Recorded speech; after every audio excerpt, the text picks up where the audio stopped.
Binuo ko tong AJ Crew noong 2018. Nagsimula kami sa mga barabarangay, competition. Yung pinalad kami na makapunta sa ibang bansa, grabe yun. Talagang yun yung pangarap namin na hindi namin akalain na matutupad.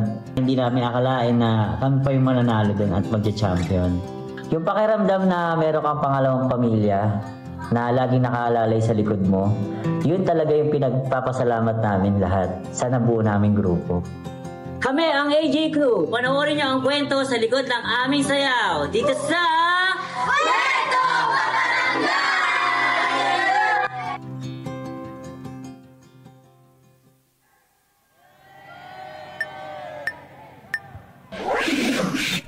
Get down! Go!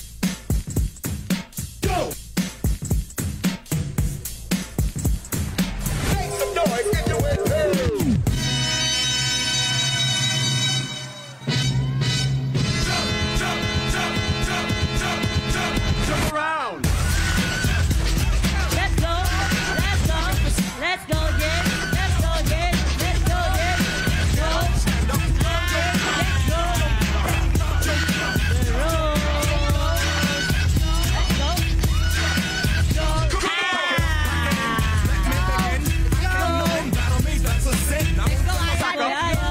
Up. Let's go, Ayan. Hey. Let's go. Let's go. Let's go, Emma. Let's go, Emma. Let's go. Let's go. Emma. Let's go.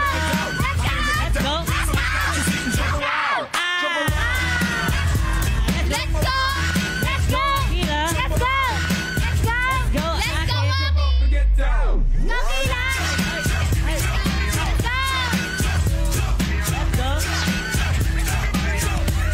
Let's go. JC, let's go, JC. Let's go. Let's go. Let's go. Let's go. Let's go.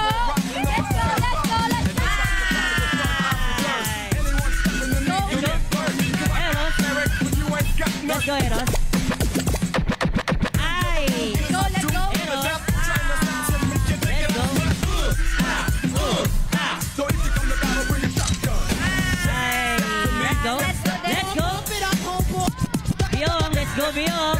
Let's go! Let's go, Biong! Let's go! Stop! Let's go, baby! Let's go! Go! Go! Let's go! AJ Crew! Let's go! I-welcome po natin ang AJ Crew! Hey! Oy! Mag-bow naman kayo! 1, 2, 3, bow! Bow! Aba. Okay, sino pwede kausapin? Kausapin natin ang kanilang leader! Si Adjong Pagirigan! Hi, Adjong! Ilang taong ka na, Adjong? 30 po. Ha? 21 po. Bebe, dito mo ilagay sa bibig mo, Bebe. Ayan. 21! 20? 30 po. 19! 30. 30! Huwag mo tatakpan na kasi hindi namin Ay, sorry po, sorry. 30! Ayan! Siyempre, I'm sure ikaw din ay nagsimula sa ganyan. Bata ka pa lang, nag-start ka ng magsayaw. Yes, may grupo ka bang sinalihan nung kabataan mo? Ilang taon ka no? Nung meron nag-start po, ka? mga siguro po, 17, mga ganun. 17 years old. Okay. And then, kailan ka nag-decide na magbuo ng grupo? Siguro po yung mga 20 po. 20 years old ka. Okay. Saan mo nakuha or na-recruit ang iyong mga ang AJ Crew? Paano mo inumpisahan? 2 ba muna? 3 muna? Paano nangyari? Sa habang naglalakad po kami, nakita ko po sila naglalaro sa damuhan, nag-tricks. Parang nakita ko po yes po. Parang naisip ko na turuan na lang po sila. Oo. Ayun po. So ilan ang nagka-interest nung una na magpaturo sa'yo? 6 members po. 6 members. Ilan taon yung mga ito? Mga po sila nun? 12. Oo. Siyempre, sinusuportahan sila ng mga magulang nila. Yes. Itong mga kabataan natin na nandito ngayon, nandito ang kanilang mga magulang para rin mapakita sa kanilang mga anak ang kanilang support. Okay, anong objective mo dito sa pagbubuo mo ng ganitong klaseng grupo? Ayun po. Ano yung purpose mo? Bakit ka nagdesisyon desisyon na magbuo ng group? Kasi po parang nakikita ko po sila na yung iba kasi mga kabataan ngayon parang naliligaw na landas. Oho. Tapos ginawa ko pong buo ng grupo para po mahiwalay sila sa ganong Oho. Para hindi ba pariwara? Opo. Oo. Okay. Yes po. Okay. So ano ang naging atake mo para mahikayat mo sila? Kasi ibang kwento yung magsama ka ng mga kaibigan mo para sumali sa grupo mo. Pero ibang kwento yung mga kabataan na ito, kailangan mo ipaalam sa mga magulang, hindi ba? So ano naging atake mo para mahikayat mo silang sumali? Ayun po, hinikayat ko po sila kasi po para po hindi sila mapariwara. Tapos po, Ano yung parang naging tool mo? Anong sinabi mo sa kanila? Mag-join ka na sa amin, mag-join ka sa akin, magti-training kayo. Ano ba to, sasali tayo sa mga contest? Mas maganda ito para ma-exercise kayo?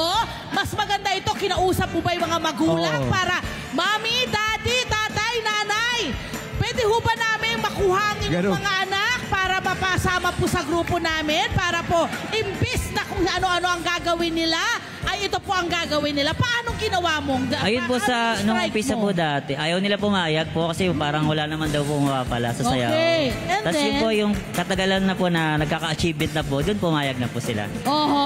Apo yung- So kailangan mo munang may papatunayan Okay. bago Opo. pumayag ang mga magulang. Yes po. Yun ba ay okay sa'yo na gano'n ang naging sitwasyon na kailangan mo na makita namin bilang magulang kung ano yung pwedeng mangyari sa anak namin? Okay lang ba sa'yo or nasaktan ang puso mo? Nasaktan din po kasi nung una ayaw pa nilang maniwala Aha. Pero nung katagalan po, okay naman. But of course, I want to tell you, as a parent, Chong, sa umpisa talaga mag-iisip din ako. Diba? Kasi mag-aalala ako ano ang gagawin ng grupong ito. Ano ang gagawin mo sa mga batang marirecruit mo? Siyempre, pero pag nakita naman namin na maganda ang intention mo, diba? Willing na sila. Yes, Parang, po. maganda naman pala. Okay, gusto kong malaman, ano ang naging dahilan bakit biglang pumayag ang mga magulang? Anong klaseng mga achievement ang naibigay ng grupong ito para magkaroon ng tiwala yung mga magulang sa'yo? Yun po, sumasali kami dati sa mga barabarangay. Tapos po, Mga contest yes ito. po, sa mga Okay, fiesta and po, then? yun. Tapos sa mga iba-ibang lugar po. Tapos nung pinalad na po kami, nanalo po kami dito sa elimination dito sa Philippines. Tapos hindi po kami makapaniwala na nanalo kami and nakapunta po kami sa ibang bansa po. Yun! Nakarating pinapakita sila natin. abroad. Yes Saan po. ito? Nag-World of Dance din sila. Yes! Saan ito? Sa may sa una pong alis namin is sa Singapore po. Singapore. Ano Yes ang po. nilaban nyo doon? WSB, World Supremacy Battle. Kumusta ang naging performance Ayun po, ng AJ Crew? Naging second place po. Yan! Kaya naman nahikayat talaga yung mga magulang. Madaling mahikayat kasi alam nilang in good hands yung mga... Yes! Kasi tignan mo naman ang naging benefit, di ba? Ang naging reward nila. Ano mga requirement mo para sa mga bata at para makasali sila? Sa requirement po, basta po willing po silang matuto. Totoo. sumunod. Opo. Magandang attitude. Yes po. Paano ang pag-aaral? Pag-aaral po is first po muna. Okay. First po, talagang... May oras lang. mag-aaral po. Opo, yes. Ano yung araw ng inyong practice? May ilang oras? Actually, everyday po Pero Oh, pag may mga assignment po, pwede Anong po oras sila? assignment. Ilang oras po lang sila? Ano po, 7 p.m. to 9 p.m. Okay. po. From Singapore, saan kayo pumuntang sumunod? Pagtapos po namin sa Singapore, mga 2 months po, pinalad po. Pag uwi namin dito, sumali agad kami sa qualifier. Tapos nanalo po kami. Tapos, Anong pa-contest ito? UDO po. UDO. Ano yung UDO? United. United Association Dancer po. Okay. Okay. United. And then, ano ang nakuha nyo roon? Doon po, di kami nakapaniwala. Nauwi po namin yung gold po. Champion. Yan! Meron pa bang mga sumunod? Ayun po. Ngayon po, naghahanda po kami para sa paglipad po namin sa November 28 sa Malaysia po. Ano naman ang inyong sasalihan? Indonesia po pala. Indonesia. Ano Opo. naman ang inyong sasalihan? Champion Tour po. Kasi po nanalo po kami nung last June. Tapos po, yun po, kami po yung napili na lumaban sa Indonesia. Ayan! Gusto kong tanongin yung ating mga kabataan na miyembro dito. Mag-start tayo rito. Anong pangalan mo, Iha? Samantha po. Samantha! Gaano katagal ng miyembro nito? Mga mag-1 year. 1 year. Base sa natutunan mo dito sa pagsama mo sa grupo, ano yung isang bagay na ipinagpapasalamat mo at miyembro ka nitong grupo na ito? Yung natuto po akong sumayaw, tapos po parang nag-influence po siya sa akin na maging mabuting bata po na mag-iwas po sa mga bisyo. Yun! Okay! Baka may makakausap Ito. tayo. Yung sumayaw kanina rito. Ako lang, pwede mo ba pakitanong sa kanila? I'm hoping, pakitanong mo naman, I'm hoping priority yung grades, di ba? Yes, dapat. Dapat hindi bumabagsak. Kapag bumabagsak, ano nangyayari? Mag-stop po muna Oh, sila. stop muna. Yun naman ang Focus importante muna. sa atin. Oh, yun. Okay. Ano ang may papayo mo sa mga kabataan na naghahanap ng grupo na maganda ang impluensya? Ano po, lumayo sa bisyo at sumayaw na lang. Maraming salamat, Ajong! At sa buong AJ crew, maraming salamat. May Thank regalo you, kami ma'am. para po sa inyo. Syempre. Ito po ang regalo. Hindi naman. Sa Maren Fed. Maraming salamat. Siyempre, hindi tayo papayag na hindi tayo pakitaan ng isa pang number ng AJ Crew. Palapakan natin, AJ Crew! Let's go! Let's go, girl.